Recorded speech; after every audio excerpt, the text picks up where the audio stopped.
നാടിന് എന്ത് നല്ലതുണ്ടായാലും ഞങ്ങൾ തടയുമെന്ന് പറയുന്ന പ്രതിപക്ഷ നേതാവ് ക്ഷേമ പെൻഷൻ 2000 ആക്കി ഉയർത്തിയാലും ഞങ്ങൾ തടയുമെന്ന മട്ടിലാണ് പ്രതികരിക്കുന്നത്. പെൻഷൻ കൂട്ടുന്നത് സർക്കാരിന്റെ വിഭ്രാന്തിയാണത്രേ.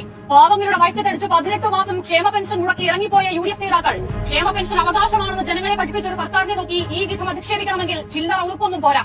മുമ്പ് ഒരു ദേശീയ നേതാവിന് ക്ഷേമ പെൻഷൻ കൈക്കൂലിയായിരുന്നു, ലൈഫ് പദ്ധതി മോഹവലയവും. ഇന്നൊരു നേതാവിന് പെൻഷൻ വർധനവ് വിഭ്രാന്തി.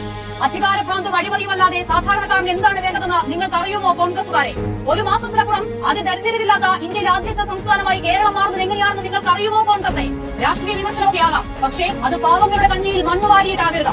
ഇടതുപക്ഷത്തിനോടുള്ള അന്ധമായ വിരോധം നിങ്ങളുടെ സമനില തന്നെ തെറ്റിച്ചിരിക്കുന്നു എന്നുള്ളത് നിങ്ങൾ ഇനിയെങ്കിലും തിരിച്ചറിയണം. ഈ സർക്കാരിനെ മാറ്റി ജനങ്ങൾ ആരെയാണ് പകരം കൊണ്ടുവരേണ്ടത്? 18 മാസം പെൻഷൻ മുടക്കിയവരെയോ? ഓണ പരീക്ഷയ്ക്ക് പോലും സ്കൂളുകളിൽ പുസ്തകം എത്തിക്കാതിരുന്നവരെയോ? ദേശീയപാത വികസനത്തിനായി തുറന്ന ഓഫീസ് പോലും കാടിട്ട് കൂട്ടിപ്പോയവരെയോ? ഈ നാടിനൊക്കെ മറന്നുവെന്നാണോ നിങ്ങൾ കരുതിയിരിക്കുന്നത്? കേന്ദ്രം ഭരിക്കുന്ന ഒരു വർഗീയ ഫാസിസ്റ്റ് സർക്കാരിനെ താഴെയിറക്കാൻ നിങ്ങൾക്ക് അനുകൂലമായി വീണ വോട്ടുകളെയാണോ നിങ്ങൾ ഇടതുവിരുദ്ധ വികാരമെന്ന് ഇപ്പോഴും വിലയിരുത്തുന്നത്? ആ വിശ്വാസത്തിന് നല്ല ഉറപ്പുണ്ടെങ്കിൽ എന്തിനാണ് പെരുന്നേലി വരാന്തയിൽ നിങ്ങൾ കാവൽ കിടക്കുന്നത്?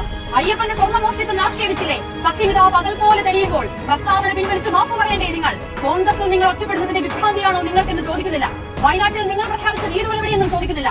നിങ്ങൾക്കിതെല്ലാം അന്നന്നത്തെ വില കുറഞ്ഞ രാഷ്ട്രീയ തന്ത്രമായിരിക്കാം പ്രതിപക്ഷ നേതാവേ, പക്ഷേ ഈ നാടിന് ഇത് ജീവിതമാണ്.